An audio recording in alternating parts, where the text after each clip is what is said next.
Hey guys, good night. Today is day 13 and this is going to be a very quick video, but the first thing I want to talk about when we talk about boosting immune health is going to seem pretty obvious because immune health is the equivalent of gut health. So the first thing I want to talk about is probiotics, probiotic rich foods, and what to look for in a probiotic. First of all, probiotic rich foods are foods primarily that have been fermented, like fermented vegetables. For example, sauerkraut, real pickles made from scratch. These are things that for centuries families have used and made because A, they're easy, B, they keep for a long time, and C, they're medicinal. So kimchi is one of my favorite probiotic rich foods. Any kind of pickled or fermented vegetable. But the important thing to remember about pickling is that there isn't sugar involved. And we've been conditioned to add sugar to a lot of these things. When I make sauerkraut, it is salt, water, and cabbage. Sometimes I'll throw fennel seeds in there. Sometimes I'll throw anise seeds in there. Sometimes I'll throw cardamom in there. I've been known to throw jalapeno peppers, slices in there. And that, by the way, is fantastic. And it takes about 2 weeks to ferment. Very, very easy, very, very cheap, and very, very good for the gut.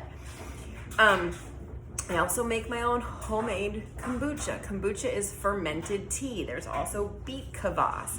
These are fermented drinks like kefir, which can be either dairy or non-dairy.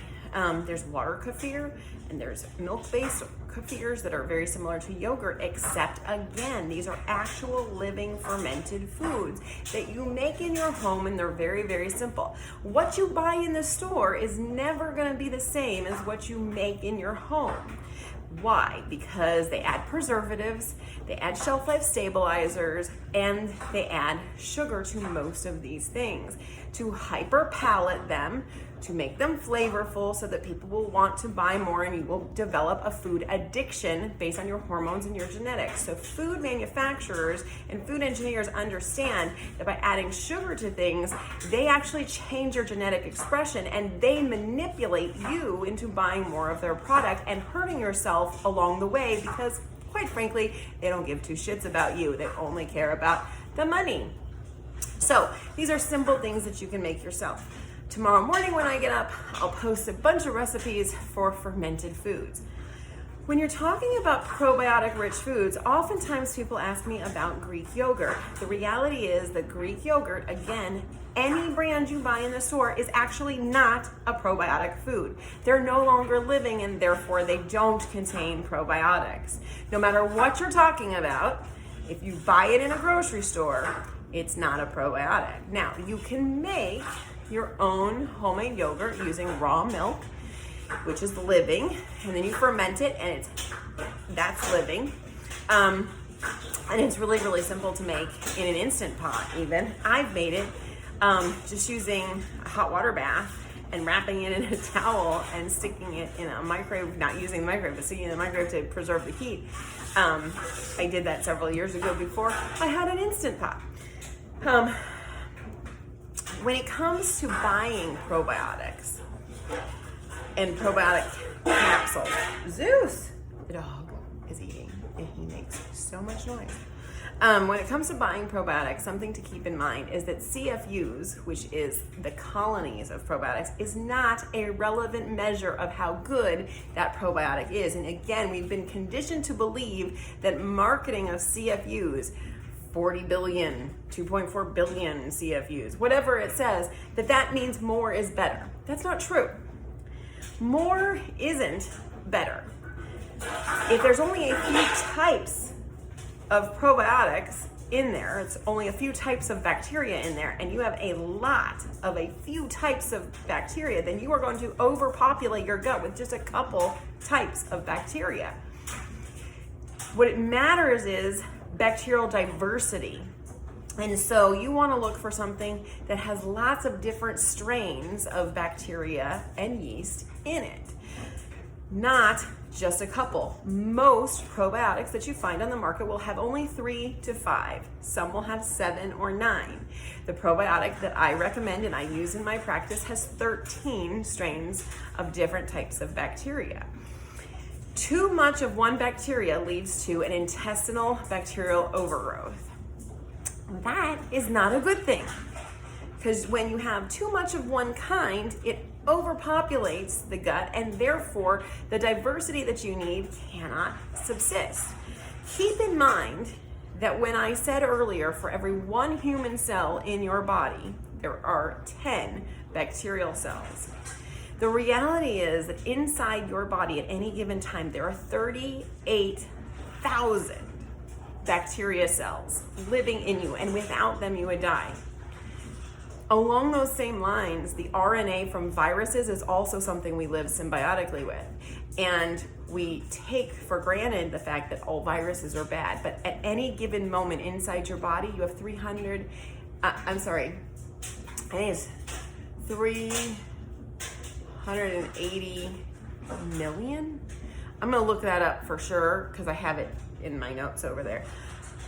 And I posted it for my clients a couple days ago, but I'll clarify that after the video. But we have more bacteria inside our body than anything else. Or I'm sorry, more virus RNA, because viruses are fragments of RNA and we're constantly being exposed to them. Your body is equipped to deal with that all the time. So you have nothing to worry about.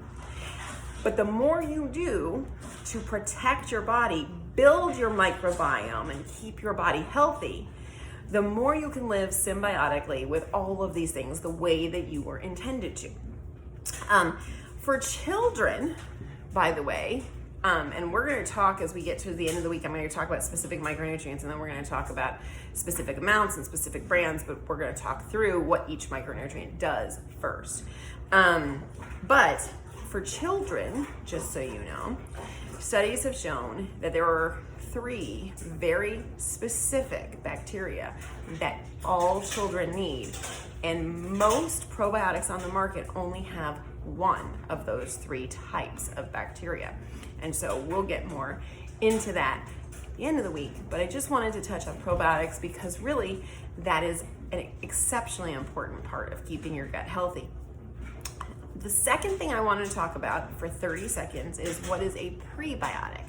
Because oftentimes you'll see things that'll say pre and probiotics, or prebiotics versus probiotics. So a probiotic is the actual bug or bacteria that lives inside you.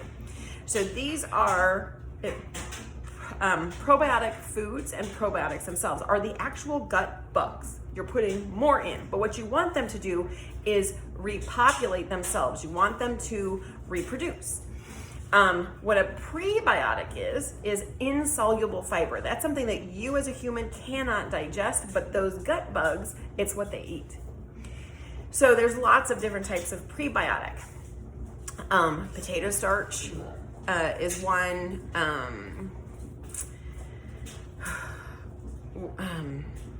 I just lost it. Jerusalem artichoke is another. There is a prebiotic called xylolignosaccharide, which when you hear saccharide, you think sugar. These are insoluble fibers. So all fibers are carbohydrate, which means they are sugars, but these are sugars that you cannot ever digest. So you eat them and they run right through you. But those gut bugs are like, ooh, dinner, that's our buffet. So certain types of prebiotics and certain types of sugars and certain types of starches feed very specific types of bacteria and yeast in the gut. And that's why when you hear people talk about something like candida, which is a yeast overgrowth, yeast thrives on the sugar you eat but don't fully digest. So if you have a diet that's high in sugar, you will likely have an overgrowth of yeast or an overgrowth of a particular bad bacteria. Whereas if you're eating these insoluble fibers, that's going to feed the diversity of the bacteria inside your gut. So I want to cut this off before I go too long. Tomorrow we're going to talk about vitamin C and zinc. Bye.